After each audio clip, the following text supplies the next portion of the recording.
বলছি যেগুলো আমাদের কাছে খুবই গুরুত্বপূর্ণ। সেই গুরুত্বপূর্ণ কথা হচ্ছে আল্লাহ সুবহানাহু ওয়া তাআলা তিনি বলছেন যে আমরা যেমন ইতস্ত করি যে কাজগুলোতে, কি কি কাজে ইতস্ত করি, যেমন খাওয়ার সময় যদি কোনো মিসকিন আসে ভিক্ষা দিতে ইতস্ত করি। আচ্ছা, আরে খাওয়ার সময় তুমি ভিক্ষা দিচ্ছ তারপরে ইতস্ত করছো? ইতস্ত করতে হবে না। একটা ঘটনা হচ্ছে এই দাউদ আলাইহিস সালাম তিনি, আচ্ছা বলছিলাম দাউদ আলাইহিস সালাম তিনি একদিন একটা ভুল করেছিলেন। দাউদ আলাইহিস সালাম তিনি একজন আল্লাহর নবী ছিলেন। তিনি একটা ভুল করলেন, ভুল করার পরে আল্লাহ সুবহানাহু ওয়া তাআলা তিনি তাকে শিক্ষা দেওয়ার কথা বললেন যে আমি একে শিক্ষা দেব। কি করে? একজন ব্যক্তি বিচার নিয়ে আসলো। কি বিচার? যে আমার একটাই ছাগল আছে আর আমার ভাইয়ের 99টা ছাগল আছে।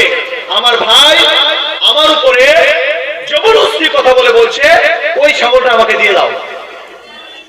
তো আমাদের মধ্যে অনেকেরই এটা স্বভাব আছে, আমরা মানুষের জিনিসকে শুধু কেড়ে নিতে চাই। দেখেন দাউদ আলাইহিস সালামকে আল্লাহ সুবহানাহু ওয়া তাআলা তিনি পরীক্ষা করলেন যে দাউদ তুমি অন্যের কিছু কেড়ে নিতে চাইছো। দাউদ বুঝতে পারলেন যে আমাকে পরীক্ষা করা হচ্ছে। দাউদ তখন করলেন কি, সঙ্গে সঙ্গে রুকুতে পড়ে গেলেন, আল্লাহ আমি ভুল করেছি, ফাস্তাগফারা রাব্বাহু। তখন আল্লাহর কাছে গিরগির করে কাঁদতে লাগলেন আর ক্ষমা চেতে লাগলেন। তো আপনি আর আমি যদি ভুল করে থাকি তাহলে কোনোদিন কি গিরগির করে কেঁদে ক্ষমা চেয়েছি? এই কথাটা বলুন তো। আমি তো মনে করি যে আল্লাহর ভয়ে এখানে যারা আমরা উপস্থিত আছি কোন মানে বড্ড জোর 10 জন আমরা আল্লাহর ভয়ে কাঁদি। তাছাড়া যারা কাঁদি তারা পৃথিবীর কোনো জিনিস পাওয়ার জন্য, কেউ স্বামীর কাছে, কেউ ভাইয়ের কাছে, কেউ মায়ের কাছে, কেউ বাপের কাছে, কেউ আত্মীয় স্বজনের কাছে, মানে কিছু পাওয়ার জন্য কাঁদি, কিন্তু আল্লাহর ভয়ে কাঁদি না। এটাই তো বড় অসুবিধা।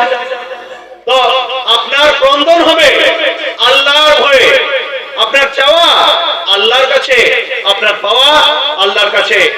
হযরত দাউদ আলাইহিস সালামের মতো আপনি তওবা করতে শিখেন।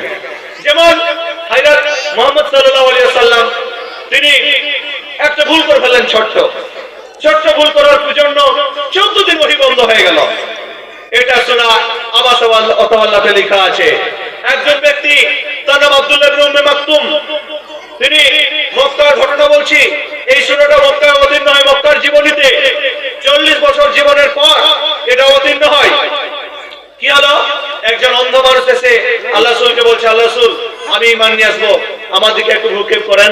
আল্লাহ রাসূল তখন মক্কার বড় বড় লিডারদের সঙ্গে কথা বলছিলেন যে যদি এই মক্কার বড় বড় লিডারেরা আমার কথা শুনে আর আমার দলের মধ্যে হয় তাহলে কতই না ভালো হবে।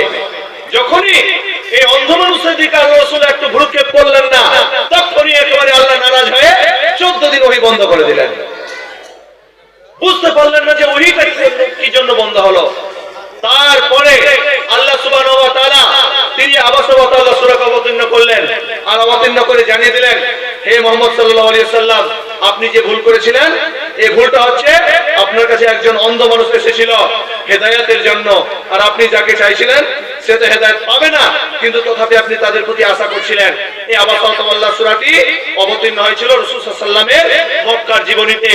এই সূরার সিরিয়াল নম্বর হলো 24, অর্থাৎ আল্লাহর আসমান থেকে যে অবতীর্ণ হচ্ছিল এই দিক থেকে সূরাটার অবতীর্ণ সিরিয়াল হলো 24।